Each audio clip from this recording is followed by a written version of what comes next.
Hi, I'd like to share a story that's very meaningful for me. Over the years, I've had the privilege of looking after my parents.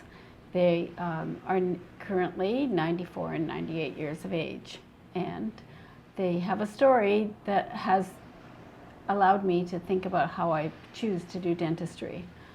My parents lived with me for the last 3 years prior to them going into an institution because they had dementia and other health issues.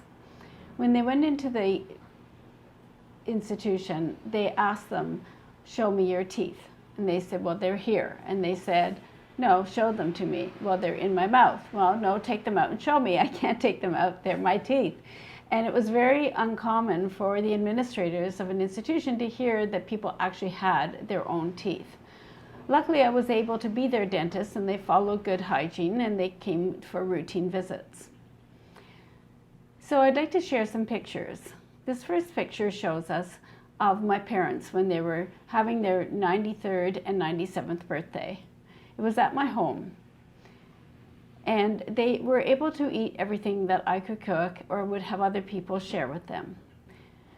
But as time went on, I noticed that my dad's lower front teeth, because he had a very heavy occlusion, became very small.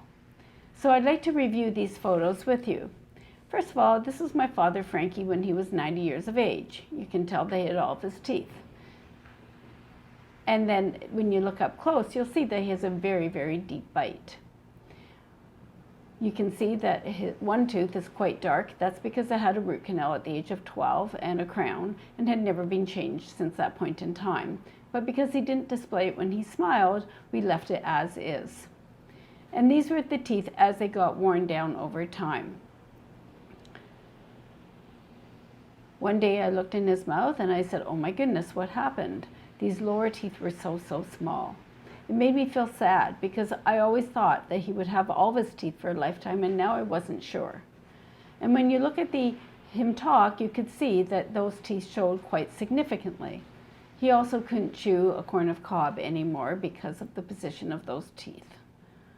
And looking at the x-rays, it has a lot of bone, but the teeth aren't big. My concern is that it would create an abscess, and if it abscessed, then it could create significant problems for him.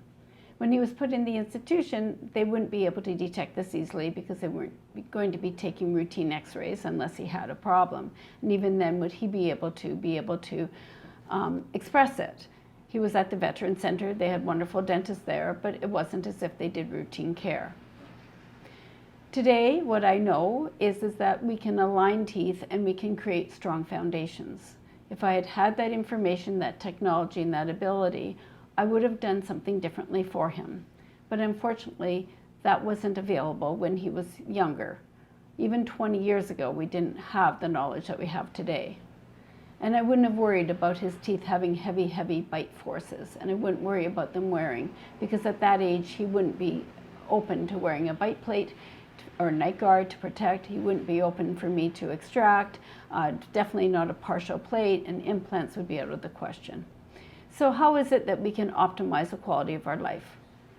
I can see that changes happen when we don't have optimal foundation, and my goal is that each one of our patients should have an optimal foundation. This is a photo of actually what teeth could look like when they do have heavy bite forces, and this is what we do with what we call the iTero scan. We don't want it this way. What we would like to have it is very light forces that you can see that would even be more balanced than this. But here's a case of a story, and this refers to my mother's teeth. Now, these were not the photos of my mother's teeth, but she had an eye tooth that was very out of line, and you can see it in this photo. Afterwards, we straightened the teeth without any extractions. That's the beauty of what we can do today. And now that my mother is in an institution, because she is in palliative care, but tending more towards the long term, which is fantastic, but now we know that if she does get an infection in her teeth, the care providers with the crowded teeth cannot keep her teeth clean the way we would like it to be. And it's only a matter of time till an infection in her mouth might take away her life, because she ended up with a small infection in her leg that caused her to have to go to the hospital. So my goal is that we ought to have a beautiful, healthy smile until 120. And as we get older, we ought to be able to have it so that it's self-cleansing and that there's less chance of breakage and fractures and anything that can take away the quality of our life. You deserve to have your very best smile. Smiles make us look young. It creates endorphin release. Remember, your mouth is the gateway to a healthier you. We know how to create solid foundations. You cannot build a house without a solid foundation. Give yourself the gift of a beautiful smile.